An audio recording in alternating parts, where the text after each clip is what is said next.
Question, ठीक है। आपको मैंने बताया था left hand limit right hand limit के बारे में। सबसे पहले तो आपको ये क्लियर हो गया and this is also given in the question that x is equal to 1 पे जो वैल्यू है वो क्या है, 0 है, मतलब exact x is equal to 1 पे।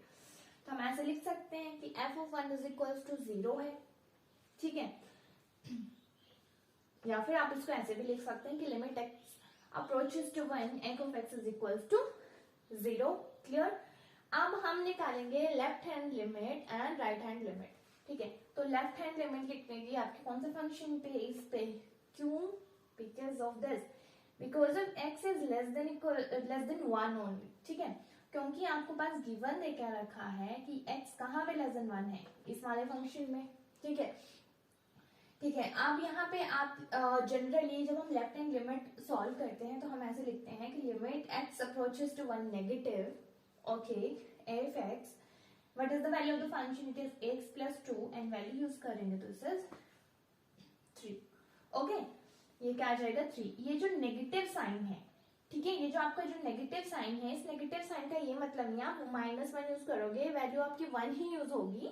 This is to represent left hand limit and positive right hand limit के लिए, ठीक है। तो अगला फिर आपने सिमिलरली अब राइट हैंड लिमिट है ना, तो ये कहाँ पे आपका फंक्शन 1 पॉजिटिव जब हम ले रहे हैं तो फंक्शन कौन सा यूज होगा आपका, x-2, ठीक है। क्यों? Because x is greater then 1। बस आपने ध्यान में क्या रखना है, आपने ध्यान में रखना है साइन, ठीक है, कि लेफ्ट हैंड लिमिट में जो आप साइन यूज करेंगे, मतलब 1 नेगेटिव, उसमें आप जो फिर फंक्शन यूज करेंगे वो कौन सा यूज करोगे। एंड जब आप पॉजिटिव की बात कर रहे हैं, राइट हैंड लिमिट की आप बात कर रहे हैं, तो वहां पे आप फंक्शन कौन सा यूज करोगे, ठीक है। ये हो गया आपका एक क्वेश्चन। अब it is very much clear to you guys कि देखो यहाँ पे आ रही है वैल्यू 0, यहाँ पे आ रही है 3, यहाँ पे आ रही है 1।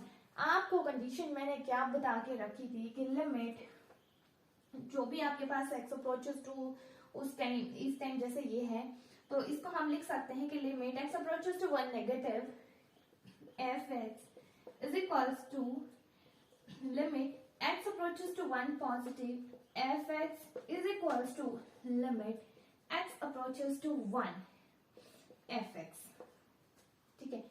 क्या ये तीनों बराबर है? ये तो बराबर नहीं है, तो ये फंक्शन कैसा होता है, फंक्शन इज डिसकंटिन्यूअस फंक्शन, ठीक है। तो इस तरीके से क्वेश्चन को सॉल्व करना है। एक और क्वेश्चन करते हैं तब आपको ज्यादा क्लियर होगा।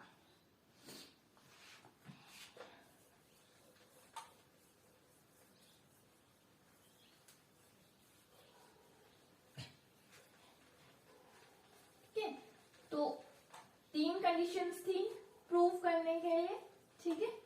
फर्स्ट में मैंने सिंपल फंक्शन आपको सॉल्व करके बताया। जब एक कंडीशन होती है दैट जो लिमिट हम f of x लेते हैं that must be equals to that f of a when the function is continuous at point a पे, ठीक है। अब अगला क्वेश्चन हम लेके चलते हैं। क्वेश्चन है आपके पास, फाइंड करना है। क्या फाइंड करेंगे?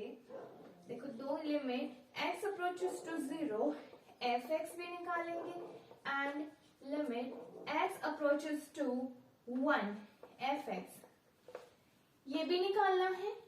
ये लिमिट यूज करनी है, फिर ये भी आप फाइंड आउट करोगे, ठीक है। आपके पास वेयर फंक्शन क्या देके रखा है, फंक्शन देके रखा है आपके पास 2x plus 3 comma x is less than equals to 0, ठीक है। 3 into x plus 1 comma x is greater than 0, ठीक है। सॉल्यूशन, ठीक है। जो ऐसे प्रीवियस आपने क्या सेम ये क्वेश्चन भी आपका एज इट इज होगा, ठीक है। कैसे करेंगे आप? देखो, सबसे पहले तो क्वेश्चन को देखते हैं। अब एट ये वाला यूज करते हैं पहले। कौन सा वाला? ये limit x approaches to 0 f x वाला। फिर आप ये वाला केस लेंगे। तो सबसे पहले हम ये वाला केस लेके चलते हैं। Limit x approaches to 0 negative f x is equals to limit x approaches to 0 negative. Now कहां पे 0 नेगेटिव, ये पुट कहां पे होगा? तो ये आपका पुट होगा यहाँ पे। क्यों? मैंने अभी बताया x is less than equals to 0। Less than कहाँ पे है? यहीं पर ही है ना, तो यहाँ पे यूज होगा। तो यहाँ पे आपका आ जाएगा 2x प्लस 3। जब आप यहाँ पे 0 यूज करेंगे तो ये आ जाएगा 3। ठीक है, नेक्स्ट आप लेंगे limit x approaches to 0 positive f of x। ठीक है, limit x approaches to 0 positive, कौन सा फंक्शन आएगा? 3 इंटू एक्स प्लस 1 का, जब आप यहाँ पे वैल्यू यूज करोगे आएगा 3 इंटू 0 प्लस 1। ठीक है, that is again equals to 3। ठीक है, एक और चीज देके रखी है, x less than equal to, अगर हम ऐसे देखें, अगर आप exact x is equal to 0, ठीक है, ये वैल्यू, ये तो हमारे पास गिवन है ना यहाँ पे देखो, तो ये वैल्यू अगर यहाँ पे पुट करें तभी भी हमारे पास क्या आ रहा है? फंक्शन f ऑफ 0 हमारे पास क्या आ रहा है? 3 आ रहा है। तो ये वाली कंडीशन तो मतलब आंसर जो है आपका 3, 3 एंड 3 तीनों बराबर है। फंक्शन कैसा हुआ? इस पॉइंट पे कॉन्टिन्यूअस हुआ। ठीक है, अब हम अनदर इसका सेकेंड पार्ट लेते हैं। ठीक है, सेकेंड पार्ट लेते हैं। सेकेंड पार्ट में है आपके पास now limit x approaches to 1 negative. ठीक है, अब जो आपका 1 नेगेटिव है वो कहां पे पुट हुआ है? 1 नेगेटिव, देन आप लेंगे 1 पॉजिटिव। 1 नेगेटिव आपका कहां पे पुट होगा? देखो x इज ये x इज ग्रेटर देन 0 है।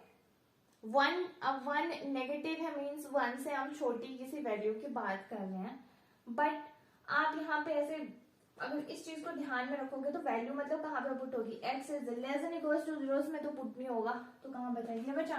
तो ये क्या आ जाएगा आपके पास? Limit x approaches to 1 negative 3 into x plus 1, that is 3 into 1 plus 1। ठीक है, ये कितना हो जाएगा? 2 और 3 2 से कितना हो जाएगा? 6। ठीक है, 1 नेगेटिव। अगेन अगर आपने, अब क्वेश्चन ये, अगर आपने 1 पॉजिटिव पुट करना है तब कहाँ पे पुट करोगे? तभी भी आप इसी फंक्शन में ही वैल्यू पुट करोगे, 3 इंटू एक्स प्लस 1 में ही पुट करोगे। क्यों? अगेन द सेम रीजन, इसकी कंडीशन जो है वो क्या है? X is less than equals to 0 है, या तो 0 के बराबर या तो 0 से छोटा। तो यहाँ पे तो सिर्फ आप 0 नेगेटिव वाली कंडीशन या इज इक्वल्स टू 0 वाली यूज कर सकते हो। यहाँ पर ही आप यूज करोगे 1 पॉजिटिव भी और 1 नेगेटिव भी। तो ये अगेन क्या आ जाएगा? 6 आ जाएगा। 6 ही आएगा ना यहाँ पे। अगेन क्या यूज करोगे आप? 1, तो 6 आएगा। ठीक है, तो ये दोनों क्या है अब? ठीक है, जब आपके पास ये इक्वालिटी वाला नहीं देख रखा तब आपने देखना है लेफ्ट हैंड लिमिट और राइट हैंड लिमिट बराबर है, तो हाँ जी बराबर है। अगर ये बराबर है तो फंक्शन अगेन क्या हो गया आपका? कॉन्टिन्यूअस होगा। तो ये क्या हो गया? फंक्शन आपका कॉन्टिन्यूअस। ओके,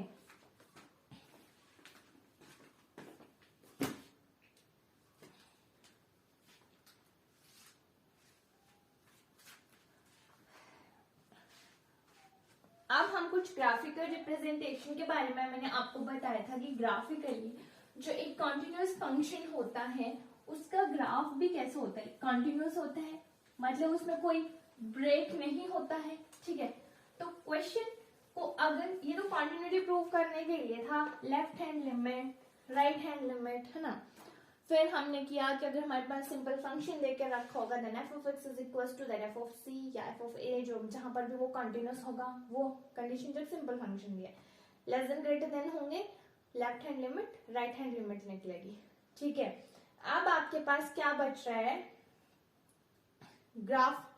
मैंने ये बताया था फर्स्ट में आपको कंटिन्यूटी के बारे में जब हम पढ़ रहे थे कि graph of continuous function is continuous without any break, मतलब उसमें कोई ब्रेक नहीं होता है। ठीक है, तो हम एक क्वेश्चन लेके चलते हैं। क्वेश्चन है आपके पास, देखो क्वेश्चन है,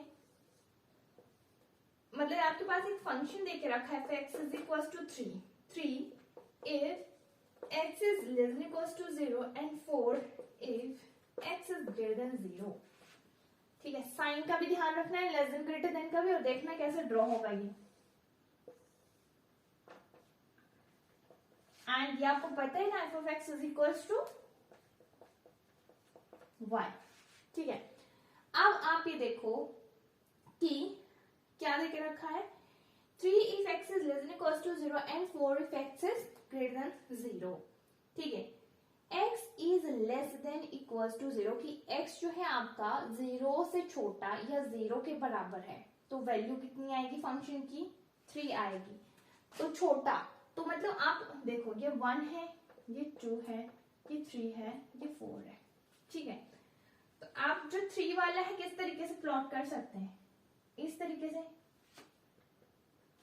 ठीक है, बिल्कुल टच में होगा यहाँ पे। क्यों? क्योंकि यहाँ पे आपके पास देख रहा है कि x जो है वो लेस देन इक्वल टू क्या है, 0 है, ठीक है।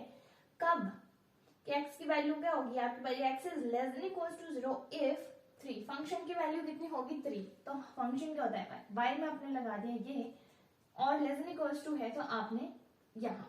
अब आप 4 खुद ही बता सकते कि 4 if x is greater than 0, तो ये कुछ इस तरीके से ड्रॉ होगा। तो आपका डिसकंटिन्यूटी का पॉइंट जो होगा वो ये आएगा। अगर आपने देखो ऐसे भी अगर ग्राफिकली हम इसको वैसे भी अगर देखें तो ये फंक्शन जो देखो हमारा जो है ना अलग ग्राफ बन रहा है, ये अलग बन रहा है आपका, ये आपका अलग बन रहा है, तो हमें डबल टाइम वो पेन जो है उठाना पड़ रहा है, तो फंक्शन क्या हुआ, डिसकंटिन्यूअस हुआ। और ऐसे भी अगर आपने दूसरे मैथमेटिकल वे में सॉल्व करना है वो क्या होता है, क्या करोगे, limit x approaches to 0 negative fx is equals to limit x approaches to 0 negative, कौन सा फंक्शन का कौन सा वाला यूज होगा, 3, राइट, ठीक है। उसके बाद आएगा limit x approaches to 0 positive fx is equals to limit x approaches to 0 positive, कौन सा आएगा, 4। तो आप देख रहे हो ये अलग है, ये अलग है, दोनों अलग लिमिट है, लेफ्ट हैंड लिमिट अलग आ रही है, राइट, तो ये फंक्शन क्या हुआ, डिसकंटिन्यूअस। ये भी एक प्रोसीजर है, ये भी है आपका एक मेथड है, ठीक है। इस तरीके से आप क्या करते हैं, क्वेश्चंस को सॉल्व करते हैं, ठीक है। तो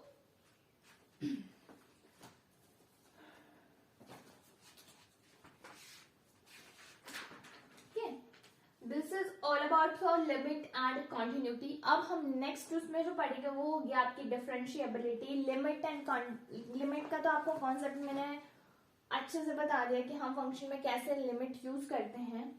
कॉन्टिन्यूटी में आपको पता है मैंने फंक्शन किस टाइप का दिया, उस हिसाब से आपने कोई भी तीनों में से यूज करके, ठीक है, आप बता सकते हो कि फंक्शन कॉन्टिन्यूस है, डिसकॉन्टिन्यूस है ना। और कहाँ पे अगर पॉइंट गिवन लेकर रखा है यहाँ पे उसकी कॉन्टिन्यूटी डिसकॉन्टिन्यूटी चेक करो, तो फॉर्मूले यूज करके आपने सिंपली पुट करनी। ध्यान में left hand limit, right hand limit, ठीक है, ग्राफ नो, ठीक है, और ग्राफ का भी